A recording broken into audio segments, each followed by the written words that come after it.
സബക്കുട്ടിയുടെ birthday ആവാറായിട്ടോ. അപ്പോൾ സബക്കുട്ടിക്ക് dress എടുക്കാൻ വേണ്ടിയിട്ട് നമ്മൾ നേരെ ടൗണിലേക്ക് പോയിരിക്കുകയാണ്. അപ്പോൾ കല്യാണിൽ നല്ല ഓഫർ ഉണ്ട് പറഞ്ഞിട്ട് പോയതാണ് കേട്ടോ. പക്ഷെ നമുക്ക് കുട്ടിക്ക് പറ്റിയ പോലെ ബർത്ത്ഡേക്ക് പറ്റിയ പോലെ ഒന്നും ഇഷ്ടപ്പെട്ടില്ല.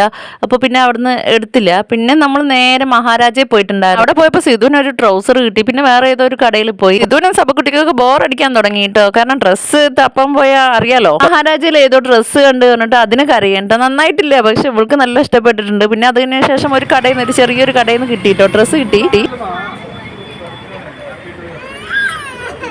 പക്ഷേ ആ ഡ്രസ്സ് ഇപ്പൊ തന്നെ ഇടണം പറഞ്ഞിട്ട് ഒരേ കരച്ചിലാണ് കേട്ടോ. സമയം കുറെ ആയിട്ടുണ്ട് കേട്ടോ. അപ്പൊ പിന്നെ ഫുഡ് കഴിക്കാൻ പറഞ്ഞിട്ട് വിജയലക്ഷ്മി വിലാസ് പറയുന്ന ഒരു ഹോട്ടലിൽ കയറിയിട്ടുണ്ട്.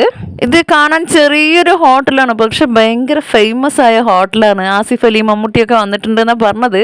അമ്മോ, ഫുഡിന്റെ കാര്യം പറയണ്ട, എന്തോ ഒരു ടേസ്റ്റ് ആണെന്നറിയോ. വയറ് ഫുള്ളായിട്ടും നമ്മൾ വേറെയുള്ള സാധനങ്ങളൊക്കെ വാങ്ങി, അതായത് വയറ് ഫുള്ളാണ്, പക്ഷെ നമുക്ക് നിർത്താൻ സാധിക്കുന്നില്ല. അവിടുത്തെ ചട്നി ഒരു രക്ഷയില്ല, എന്തൊരു ടേസ്റ്റ് ആണെന്നറിയോ. ചട്നി നല്ല കട്ടി ചട്നിയാണ്. പിന്നെ നമ്മൾ ഇലയുടെ വാങ്ങിയിട്ടുണ്ടായിരുന്നു കേട്ടോ.